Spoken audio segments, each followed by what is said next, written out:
Hello and welcome to Eternal in 5. I'm aReNGee and we're going to be covering the latest batch of spoilers from the new card game set, the Flame of Xulta, that were teased in Discord by Scarlatch last night essentially. There are a lot, so I'm going to be moving pretty quickly. We started off with another legendary, aReNGee Death Incarnate. A 7-drop, which leads many to believe that by now the theme of set 7 really seems to be 7-cost cards. aReNGee seems to be covering that 6-cost relic thing that gives, if your units are alone, +3 attack, deadly, and lifesteal. So maybe there's some connection there, not really sure. As a card, 5/8 unblockable. When an enemy hits you, kill it, and then some flavor text about milling every time it attacks. We look for a lot in our 7-drops, and this doesn't do anything immediately, and also only kills enemy units when they hit you, so you're already taking damage. Blocking's not that effective, and it could easily die to a removal spell before actually doing anything. Even if it does hit, it's only doing 5 unblockable damage, and it leaves you vulnerable on the backswing. So I don't think that this does enough to make the cut, but this is going to be a really good way to close out games in draft, that's for sure. Next we have Cheering Section, a card that makes no sense to me. It's not in the discard colors, but whenever you discard cards, it turns into Totemites, and then you can sacrifice them to get power, which is in these colors. It's also symmetrical for some reason. I don't think that this card is going to be making waves in Constructed. Similarly, Ancient Manual, a card with a really good line of text and the word depleted on it that totally ruins any chances it may have of seeing play. Depleted power is not what you want.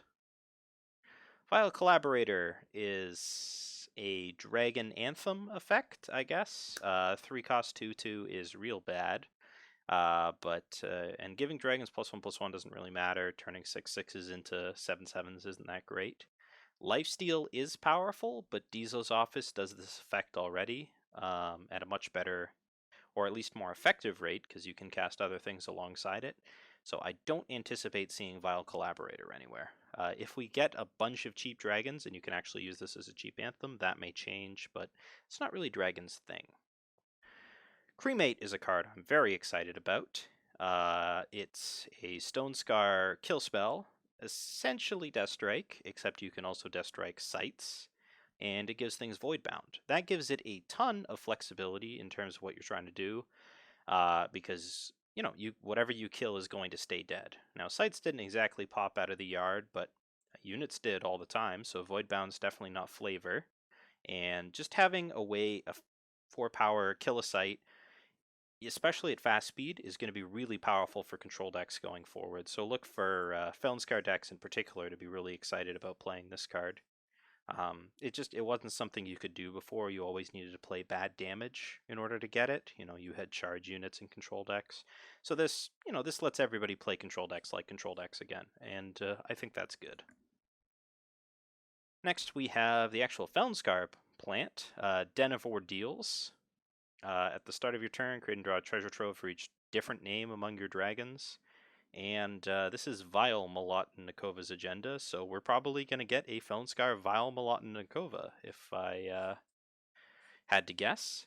The cards in the agenda are pretty awful. Talon Dive doesn't do anything. Streets of Flame is Torch plus Scout, and the End of Near discards the top 10 power of your deck. Which, I mean, all your draws are gas, but it doesn't actually draw you any of those. And the site itself doesn't do anything unless you already have dragons in play. As Ilya is shouting from the rooftops, this card is not as good as Howling Peak. And as such, I don't expect it to see a ton of play, even in dedicated dragon decks. You need like a 3-cost, 4-cost, 5-cost dragon, and then your Den of Ideals to survive before this is really something you're interested in, so I don't think that's really going to come together. And finally, we have the Anthem of Gourd, which was the only community spoiler on this list, spoiled by Noverb on his stream. Each unit in your hand gets +4/+4 in endurance. Yes, that's very exciting to do with a full hand, but there's something to be said for taking turn 5 off and not affecting the board. Whatever units you play afterwards are going to be huge. And this does play well with stuff like Sand Warrior, so it's in the right factions to be able to do something. Personally, I suspect that this is a card that we are going to see be cast by a site at some point, and as our palace has shown, having something like Sack the City cast off a site is pretty powerful. I don't think this is a card that you necessarily put in your deck on your own, although if we get a couple more zero cost guys, you could. As this is one of the uses for the helpful Doorbot. So, zero cost guys plus Anthem could be a thing.